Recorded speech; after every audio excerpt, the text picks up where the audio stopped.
Hello and welcome to today's Midweek Message, my turn this week. We're coming up to a significant anniversary, aren't we? Next week marks a year since George, our younger son, left sixth form, permanently as it happens, although we didn't realise that at the time. It's almost a year since schools closed, since lots of us have had to work from home, stay away from others, stop hugging.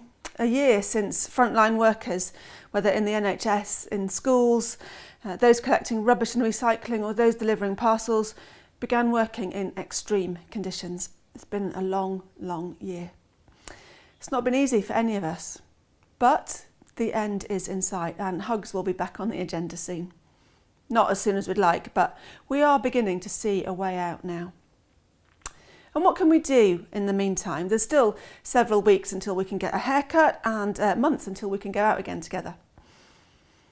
1 Thessalonians chapter 5 verses 16 and 8 to 18 say, "Rejoice always, pray continually, give thanks in all circumstances, for this is God's will for you in Christ Jesus." Now that might sound really annoying, especially if today isn't going well for you. I get that, we all have days like that. But this verse isn't saying that we have to be grateful for our circumstances, but in our circumstances. What does that mean?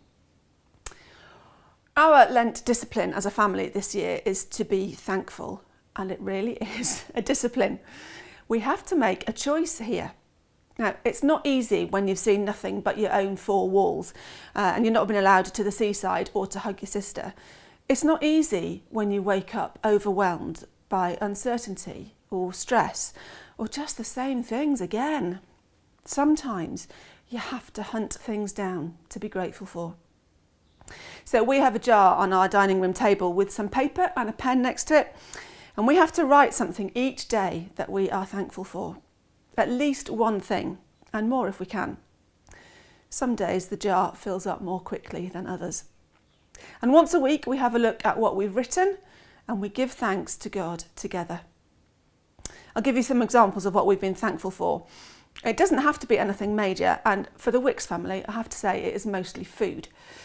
But here are some other things. Things like the cat sitting on my lap in the evening, laughter, someone making me a cup of coffee, sunshine, an encouraging message landing in one of my inboxes, the yellow beaks of blackbirds. Have you ever noticed how amazing they are?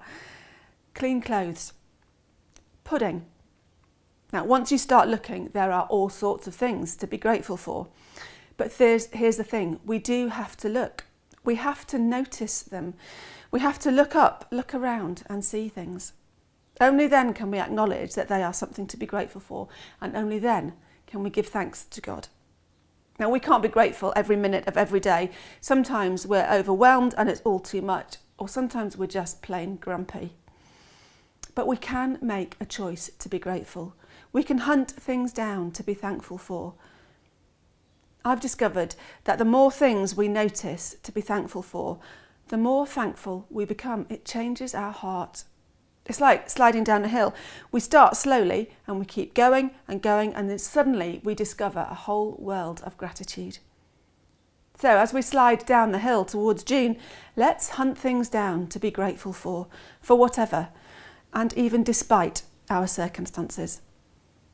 And just in case you haven't noticed them before, here is the lovely yellow beak of a blackbird.